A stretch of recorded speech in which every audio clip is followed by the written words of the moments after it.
प्रिय विद्यार्थियों नमस्कार। हिंदी की ऑनलाइन शिक्षण व्यवस्था में आप सबका हार्दिक अभिनंदन स्वागत। आइए प्रारंभ करते हैं हिंदी का शिक्षण। हम हिंदी शिक्षण में शब्द रचना की चर्चा कर रहे थे। शब्द रचना के तत्व है उपसर्ग, प्रत्यय, संधि और समास। इसमें से हम प्रत्यय का अध्ययन कर रहे हैं। प्रत्यय दो प्रकार के होते हैं, कृत प्रत्यय और तद्धित प्रत्यय। कृत प्रत्यय वे होते हैं जो क्रियाओं के अंत में जुड़ते हैं और उनसे बनने वाले शब्दों को कृदंत प्रत्यय, कृदंत शब्द कहते हैं। इसी प्रकार से तद्धित प्रत्यय भी ऐसे प्रत्यय होते हैं जो संज्ञा, सर्वनाम और विशेषण शब्दों के अंत में जुड़ते हैं और इनसे बनने वाले शब्दों को तद्धितांत शब्द कहते हैं। अब समझने की दृष्टि से हमने कृत प्रत्यय, उसके भेद और भेदों के प्रमुख उदाहरण पढ़े हैं। ठीक इसी प्रकार से अब हम तद्धित प्रत्यय के भेद और उन भेदों को स्पष्ट करने वाले प्रमुख प्रत्यय कौन कौन से हैं और उनके उदाहरण, इसका अध्ययन करेंगे। तद्धित प्रत्यय के प्रमुख उदाहरण इस प्रकार से हैं। तद्धित प्रत्यय किसे कहते हैं? वे प्रत्यय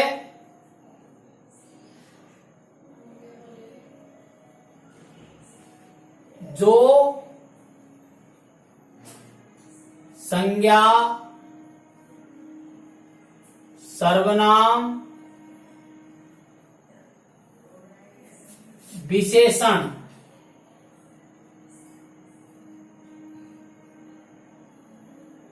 शब्दों के अंत में जुड़ते हैं।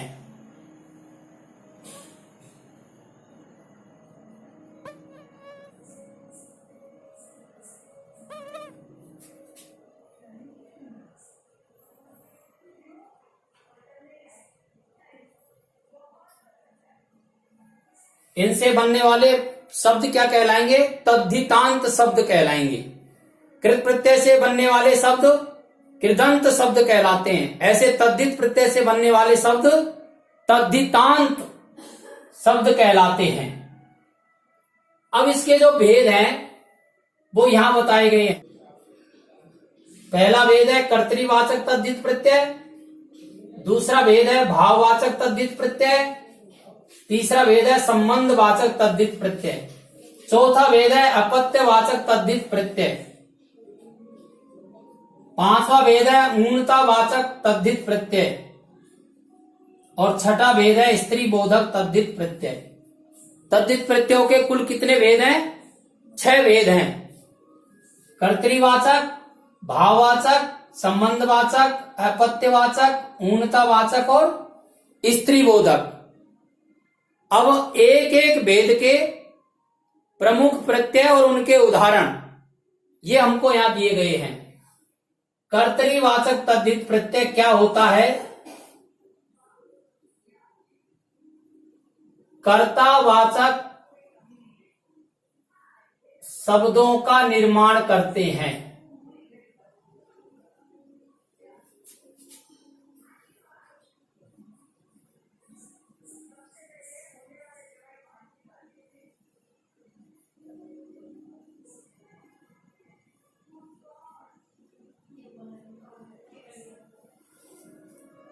अर्थात संज्ञा, सर्वनाम, विशेषण शब्दों के अंत में लग करके और उन शब्दों को कर्तावाचक शब्द बनाते हैं।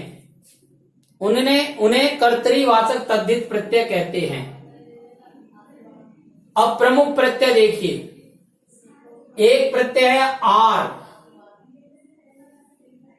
लोहा से लुहार, लोहा संज्ञा शब्द है, लुहार। सोना से सुनार, कुंभ से कुम्हार, सुथा से सुथार, कैसे कहार। ये कर्तावाचक शब्द बन गए हैं। एक प्रत्यय और है गर प्रत्यय।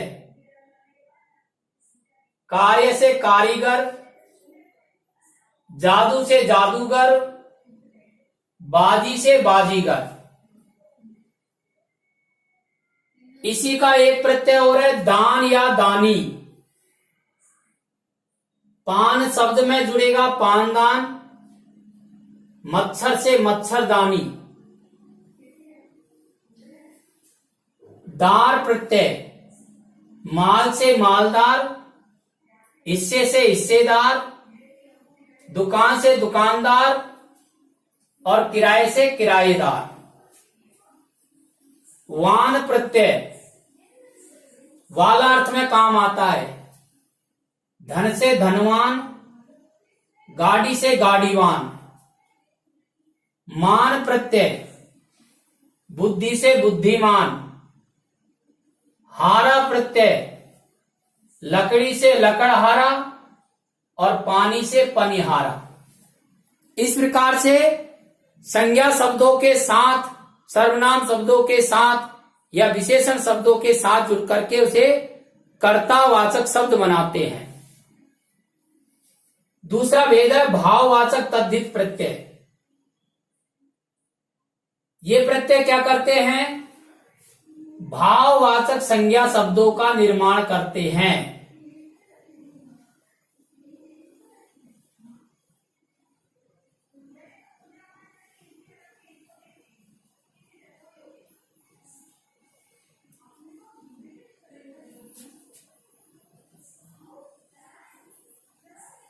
भाववाचक संज्ञा शब्दों का निर्माण करते हैं। इसको पढ़ना आवश्यक इसलिए है कि परीक्षाओं में कई बार इस प्रकार का प्रश्न पूछा जाता है। हमें कोई एक शब्द दे दिया जाता है, संज्ञा शब्द या सर्वनाम शब्द या क्रिया शब्द, और कहा जाता है कि इससे भाववाचक संज्ञा बनाइए।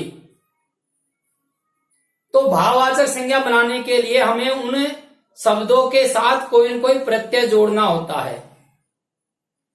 आज हम यहां ये सीखेंगे कि ऐसे कौन कौन से प्रत्यय हैं जो संज्ञा, सर्वनाम और विशेषण शब्दों के साथ जुड़ करके और भाववाचक संज्ञा बनाते हैं। तो ऐसे प्रत्ययों में एक प्रत्यय है आई। भला से भलाई, बुरा से बुराई, ये विशेषण शब्द है। भला विशेषण शब्द है, बुरा विशेषण शब्द है। अच्छा विशेषण शब्द है, अच्छा से अच्छाई, ऊंचा से ऊंचाई,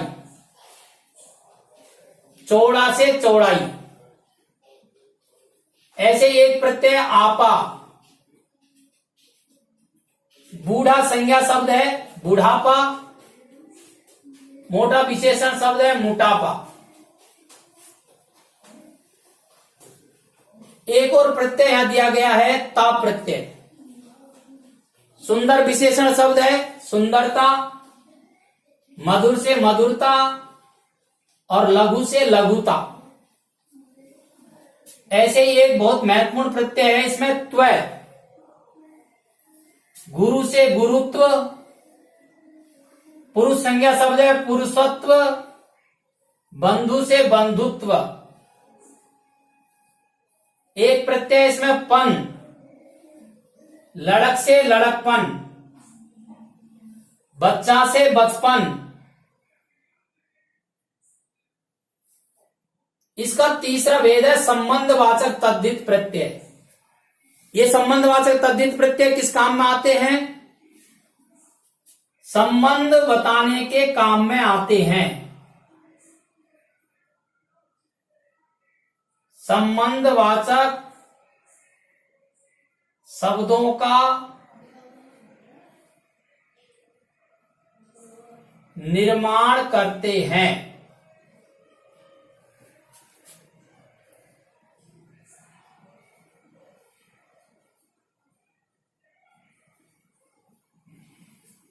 संबंधवाचक शब्दों का निर्माण करते हैं। जैसे आल प्रत्यय है, ससुर शब्द में जुड़ करके ससुराल बनता है। नानी शब्द में जुड़ करके ननिहाल बनता है। ऐसे एक प्रत्यय एरा। मौसा, मौसा से मौसेरा। मामा से ममेरा। चाचा से चचेरा और फूफा से फुफेरा संबंध बताने का काम करते हैं।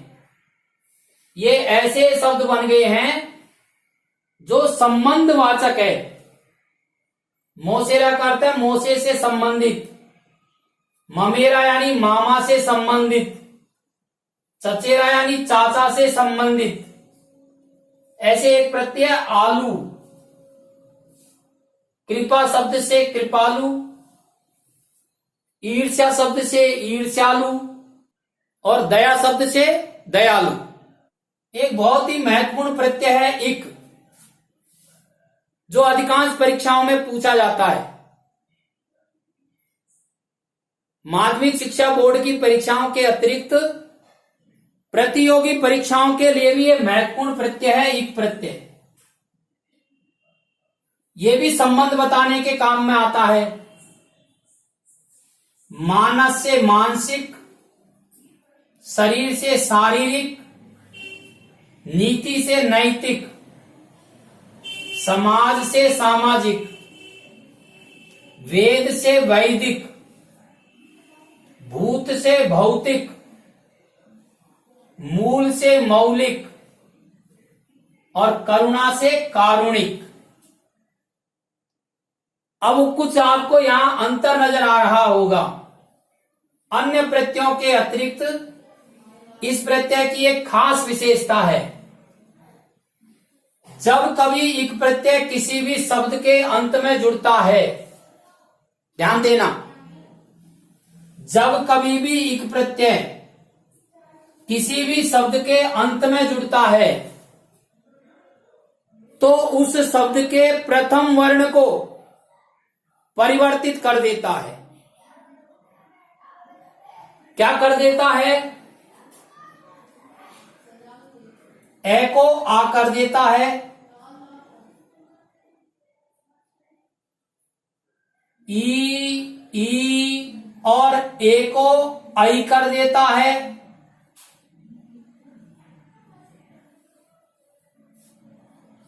ऊ को औ कर देता है। ये परिवर्तन हो जाता है।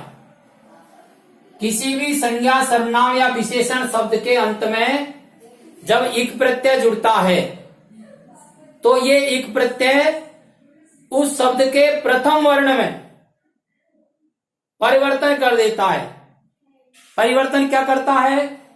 यदि प्रथम वर्ण ए है तो आ कर देता है, ई को आई कर देता है और ऊ को औ कर देता है। देखिए शरीर,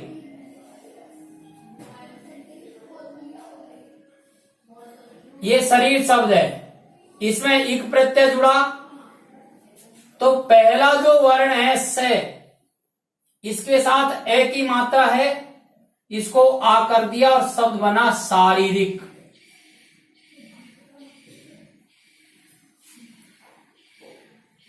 नीति,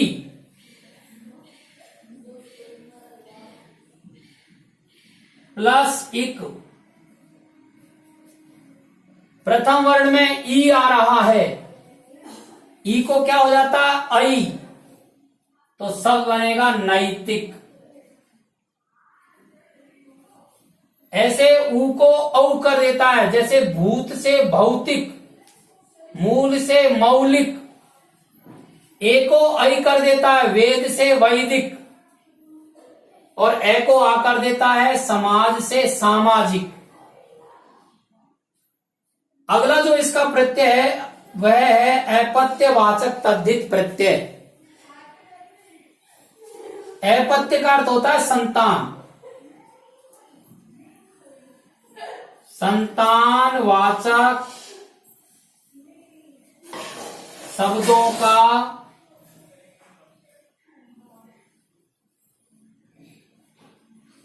निर्माण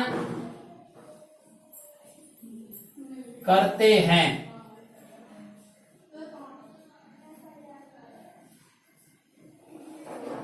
देखिए ए प्रत्यय है,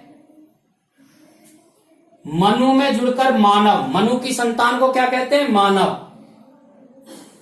यदु से यादव, यदु की संतान यादव कहलाएगी। रघु से राघव, रघु की संतान राघव कहलाएगी। और पांडु से पांडव, पांडु की संतान पांडव कहलाती है। तो अ प्रत्यय क्या करता है, शब्दों के अंत में जुड़ करके उसको संतानवाचक शब्द बना देता है। ऐसे ही एक प्रत्यय है यह प्रत्यय। अदिति की संतान आदित्य, ईश्वर की संतान ऐश्वर्य और दिति की संतान दैत्य। ऐसे ही एक प्रत्यय है अयन। नर की संतान नारायण। अयन यह और अप्रत्यय अपत्यवाचक तद्धित प्रत्यय है। ये किसी भी संज्ञा सर्वनाम शब्दों में जुड़कर उनको संतानवाचक शब्द बना देता है। इसी प्रकार से पांचवा इसका जो भेद है वह है ऊनतावाचक तद्धित प्रत्यय। ऊनता का अर्थ होता है छोटापन, अर्थात छोटा, अर्थ प्रकट करने वाले शब्दों का निर्माण करते हैं।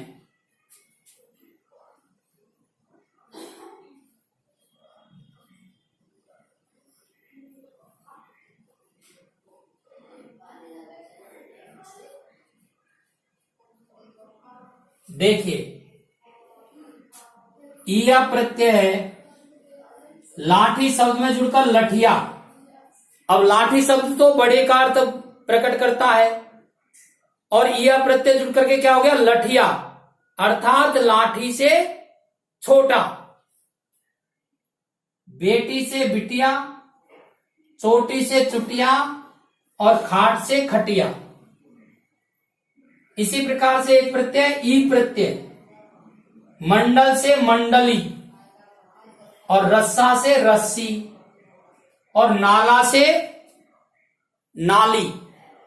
तो नाला तो बड़े का भाव प्रकट करता है, बड़े का अर्थ प्रकट करता है, और नाली छोटे का अर्थ प्रकट करती है। इसी प्रकार से अड़ा और ली, दुख से दुखड़ा और पंख से पंखुड़ी। इस प्रकार से ये प्रत्यय संज्ञा या सर्वनाम शब्दों के साथ जुड़कर छोटे का भाव प्रकट करते हैं, उसके अंदर छोटापन ले आते हैं, ऐसे शब्दों का निर्माण करते हैं। उन्हें कहते हैं ऊनतावाचक तद्धित प्रत्यय। अब इसका अंतिम भेद है, वह है स्त्री बोधक तद्धित प्रत्यय। स्त्री बोधक यानी ऐसे शब्द जो स्त्री के शब्दों का बोध कराते हैं। अर्थात हम ये कह सकते हैं स्त्रीवाचक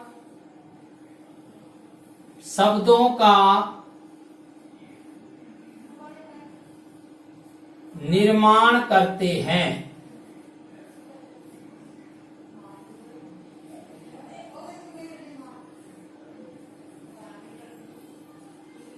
देखिए कैसे करते हैं।